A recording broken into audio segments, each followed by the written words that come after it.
De grandes toiles, des tubes de peinture et des pinceaux.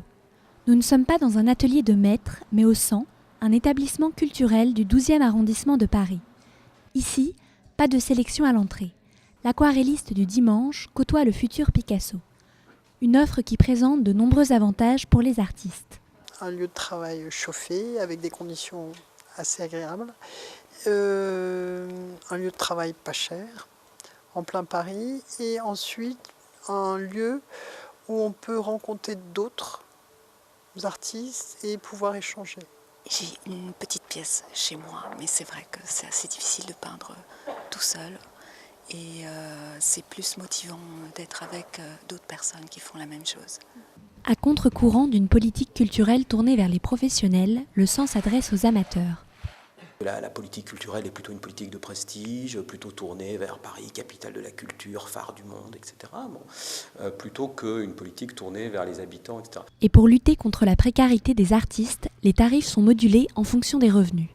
Les tarifs sont en fonction des gens qui travaillent, et qui ont ce qu'on appelle le tarif dit normal, qui n'est pas cher du tout en plus, qui est de 4 € la plage de 4 heures, 3 € pour la plage intermédiaire et 2 € pour la plage des tarifs réduits.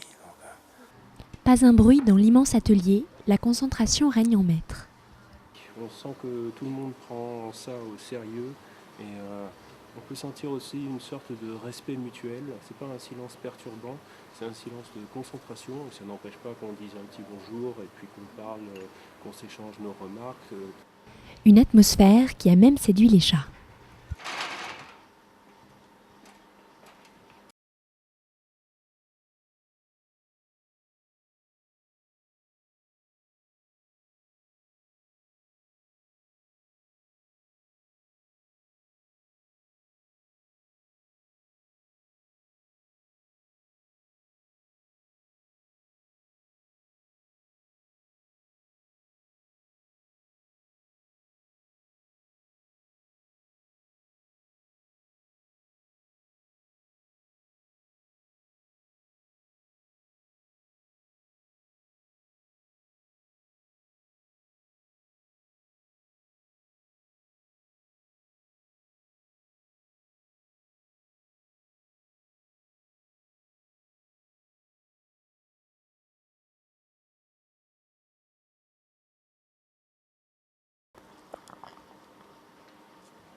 Étonnamment, pour le sport, on va considérer que pour faire des Yannick Noah, il faut qu'il y ait des clubs de tennis. Par contre, on considère que le génie de la peinture frappe comme ça quelques personnes. J'ai plutôt tendance à penser que s'il y a une pratique culturelle de masse, il sortira des artistes intéressants.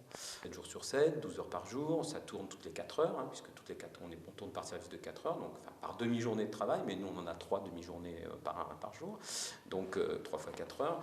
Donc je veux dire, il y a un turnover énorme qui fait qu'on a 1500 artistes qui ont été inscrits dans l'atelier l'année dernière, une centaine à peu près qui tournent toutes les 4 heures.